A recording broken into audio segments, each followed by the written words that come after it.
વડોદરામાં આજે વહેલી સવારથી જ લોકશાહીના પર્વનો ઉત્સાહ જોવા મળી રહ્યો છે। વડોદરા મહાનગરપાલિકા સહિત જિલ્લાની નગરપાલિકાઓ અને પંચાયતો માટે મતદાનની પ્રક્રિયા શરૂ થઈ। ખાસ કરીને માંજલપુર વિસ્તારમાં વહેલી સવારથી જ મતદારોની ભારે ભીડ અને લાંબી કતારો જોવા મળી હતી।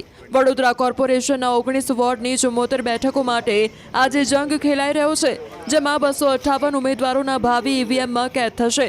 માત્ર શહેર જ નહીં પણ ડભોઈ, પાદરા, વાઘોડિયા અને સાવલી જેવી નગરપાલિકાઓ તેમજ જિલ્લા અને તાલુકા પંચાયતો માટે પણ મતદારોમાં ભારે ઉત્સાહ છે।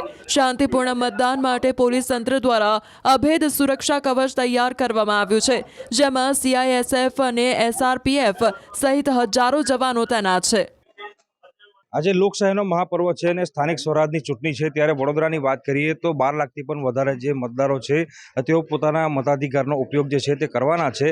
ત્યારે સીધા દ્રશ્યો તમે અહીંયા માંજલપુરના જોઈ શકો છો કે મતદાન હજી હાલ જ શરૂ થયું છે અને એ પહેલાં જ મતદારોમાં એટલી હદે ઉત્સાહ છે કે વહેલી સવારથી જ લોકો જે છે તે લાંબી કતારો લગાવીને મતદાન મથકની બહાર ઊભા હતા અને અત્યારે જોઈ શકાય છે કે પોતાના મતાધિકારનો ઉપયોગ કરવા માટે જે વડોદરાવાસીઓ છે તેઓ તત્પર છે। અને ઉલ્લેખનીય બાબત છે કે સ્થાનિક સ્વરાજ ની ચૂંટણી એટલે સૌથી મોટી ચૂંટણી કહેવાય, કારણ કે પ્રાથમિક પ્રશ્નોનું જે નિરાકરણ લાવવું હોય તો સ્થાનિક સ્વરાજની ચૂંટણીમાં મતદાન કરવું ખૂબ જ આવશ્યક છે। ત્યારે જોઈ શકાય છે કે મતદારો જે છે તે કઈ રીતે અત્યારે મતદાન મથક સુધી પહોંચી રહ્યા છે અને પોતાના મતાધિકારનો ઉપયોગ જે છે તે કરવાના છે।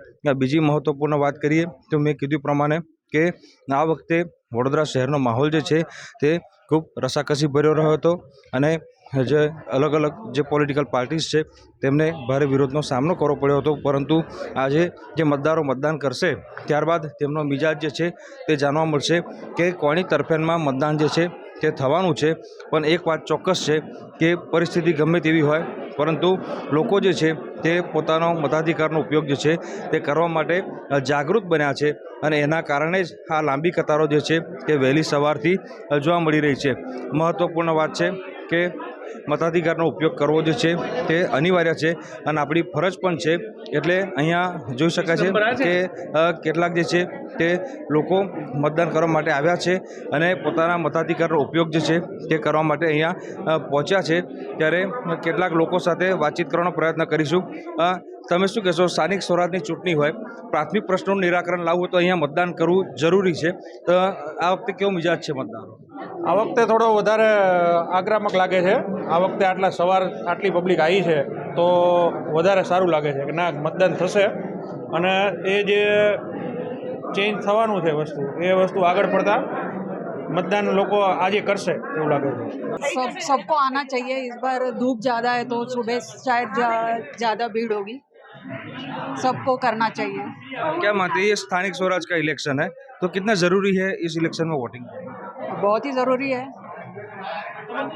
બિલકુલથી તો લોકો એમ કહી રહ્યા છે કે ગરમીનો માહોલ છે એટલે લોકો વહેલી સવારથી જ જે છે તે મતદાન કરવા માટે પહોંચી રહ્યા છે અને અલગ જે રૂમ છે જોઈ શકાય છે કે લોકો જે છે તે પોતાના મતાધિકારનો ઉપયોગ જે છે તે કરવા માટે પહોંચ્યા છે।